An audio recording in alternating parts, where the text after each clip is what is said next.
तर भाजपचे विखे पाटील काँग्रेस अध्यक्ष खरगेंना भेटले असं प्रकाश आंबेडकर यांनी म्हटलेलं आहे। राधाकृष्ण विखे आणि खरगेंची गुप्त बैठक झाली असा दावा प्रकाश आंबेडकर यांनी केला आहे। तर कुणाची सत्ता येणार हे विखेंना लवकर कळतं असं बाळासाहेब थोरात यांनी म्हटलंय। सत्ता कुणाची येणार हे विखेंना कळालं म्हणून ते थेट भेटले असतील असं थोरात यांनी म्हटलेलं आहे। तर याला विखे पाटलांनी देखील उत्तर दिलेलं आहे।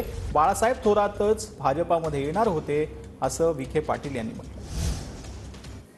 भारतीय जनता पक्षाचे उमेदवार त्याचं नाव 28 मे 2023 सायंकाळी 11:30 वाजता तुगलक मध्ये काँग्रेसचे अध्यक्ष खरगे यांना भेटून 8/7/2023 ला राधाकृष्ण पाटील हे पुन्हा खरगेला भेटले। गुप्त बैठक झाली अशी असताना परिस्थिती काय चर्चा झाली मी आपल्याला सांगत, परंतु बीजेपीची माणसं काँग्रेसवर त्यांना जाऊन भेटतात आहेत आणि काँग्रेसवाले जे आहेत ते काफी राहिलेत अशी असताना परिस्थिती कानावर आलं होतं की पुन्हा आता काँग्रेस करता धडपड सुरू झाली असं।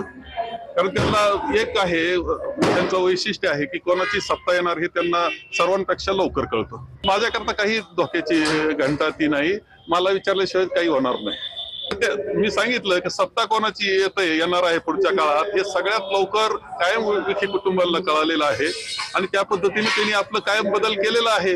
म्हणून त्यांचं आतापर्यंत पाहिले 5-6 वेळा 20-25 वर्षात 5-7 वेळा बदल त्यांनी केलेले निर्णय पक्षामध्ये। म्हणजे बाळासाहेब आंबेडकरांकडे मला अपेक्षा नव्हती। ज्येष्ठ नेते आहेत, त्यांनी असे बेजबाबदार विधान करणं योग्य नाही।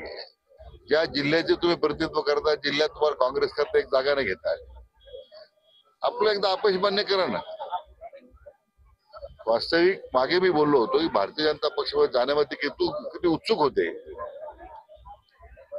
त्यांची कोणाची गुप्त भेट झाली, कोणी त्यांच्यावर चर्चा केली की मी केव्हा तरी जाहीर, मला सुद्धा एवढंच की मी आज जाहीर करणार नाही, परंतु विधान परिषदेच्या पासून त्यांची ही भाजपकडे जाण्याची प्रक्रिया सुरू झाली होती।